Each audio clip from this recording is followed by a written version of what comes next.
iteration of show and tell, aka what it do, aka hello, thank you for joining.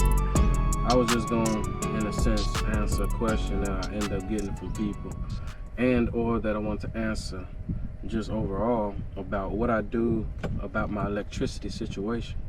You know, yes, I got solar on the roof, and yes, that is sufficient to a degree. I believe I have two 100 amp hour batteries.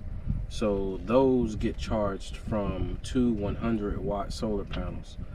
Ideally, I would want something that's 200 watts and above for each solar panel.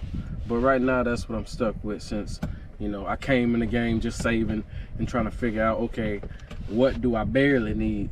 Because at that time, that's what it was. Just do what you can, and then we'll do something later, and we'll do something, and blah, blah, blah.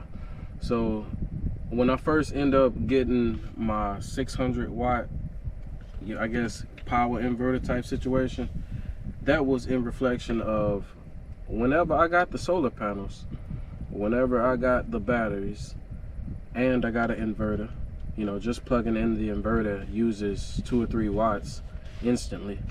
So that just runs down the battery. You got to make sure you turn the inverter off. I made sure I had something that was very hefty and heavy duty type of situation. So I ended up getting me a 4,000 watt inverter, which is obsolete because I never used it. The whole sense of it is have, you know, if you have something up to 4,000 watts. Right now I have two 600 watt inverters, one from Vatted and then another from Blue Yeti. So those two batteries hold me long enough to, you know, for the most part, make it overnight and then have to charge up. For the most part, I still have battery left over, depending on how I make things happen. My major power draw is my refrigerator that is sitting in my passenger seat. So ideally, yes, upgrade the batteries, everything will be running more efficiently. For the most part, if I was just to go the whole day and not have any other power draw on the batteries, or yeah, basically on the batteries, then I wouldn't have no problem with just running my refrigerator off of that. But with me plugging up all the lights and, you know, doing stuff like that, that's where it comes into play. My frequent turnaround is to have my 600 watt get plugged in right around 7 p.m. or so it can take the load off my regular batteries, and then I will end up having one fan running my regular battery and, you know, running off my regular battery overnight, and the ceiling fan running overnight. So with those two pieces, it doesn't run the battery down too much, so I had no problem with that. And then I would use my Blue Yeti for my personal fans to plug all those in. Right now I got 2 fans.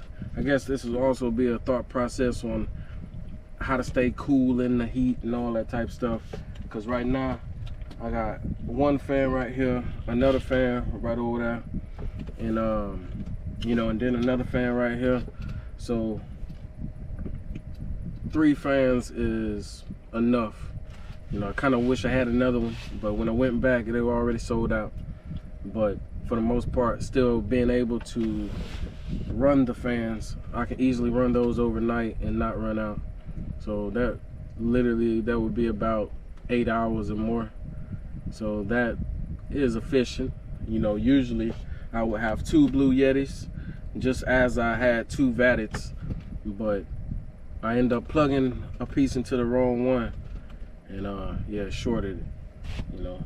So I got out of luck. I blew up my little battery right at the right time, or excuse me, at the wrong time. Yeah, there you go. But from there, I'll show you what it do,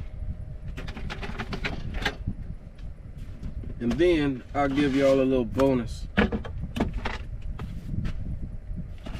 This right here that's plugged in, it's a pest repeller. So that right there, I ain't got no bugs around here. It seems kind of fresh and nuisance free. So I would highly recommend everybody get a pest repeller, because yeah, that's what changed my future. And last year I damn near tore up my back from flinching and tripping out because a moth came into the light. So I don't have those problems right now. Ever since I plugged it in, I ain't seen no bugs. If I see a bug, I plug it in, I don't see no bugs. So that right there is cool. And then either way, this Blue Yeti, it powers from what? I got 89%. It'll last with no power draw for about 30 hours. So blah blah blah. It charges so quick. Probably if I'm 20%, it'll be charged in 30 minutes, 40 minutes or less. So that right there is pretty cool. It charges quicker than my battery, but overall, you know, I ain't know that before. Well, I already knew that, but that's what I could afford. That was the option at the time. So I like it for basically no purposes. Well, let me see. But yeah, I'm gonna get another Blue Yeti. The handle did break, so I ended up, you know, making this piece right here so I can carry both of my batteries at the same time. It's kind of cool, but it has a wireless charger up on the top. This one right here is pretty efficient enough. Just buttons to turn on and off the AC or whatever. So as long as you can plug this in a house, you ain't gonna see no bugs. I would highly recommend y'all find y'all a pest repeller. So that 600 watt is the second model that I bought when I first, or in a sense when I was in my van. That was after one of these. I couldn't remember exactly what happened on the first one, but one went down, and then I accidentally plugged the other one into the wrong piece, and then this one at the wrong time. My middle piece, the power, the PD, the power delivery or whatever. But yeah, that went out, so I can't charge it quick. And then it's all blinking and the charge is at 0.5%.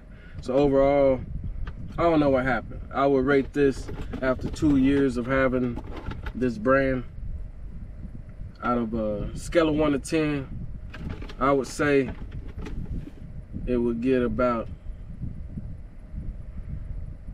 a 6.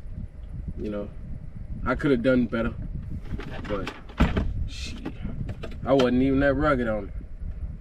And I don't even know what happened. So I will not be getting another brand, this vatted brand. I'm about to go to Blue Yeti. My major reason for getting me another Blue Yeti, and in a sense I got to get 2 more so I can have 3 total, is basically because they charge, and they're charging like less than an hour. So overall, you know, those are my 2 power sources. And then I got a lot of these extra little battery pieces right here. So as long as you cycle them out pretty good and charge your phones on these before the big ones, you'll kind of be set to make it overnight and make it kind of easy on yourself to patch it through. But my battery finna run thin, and you already know what I do. Thrive, don't just survive, van life. Y'all take care.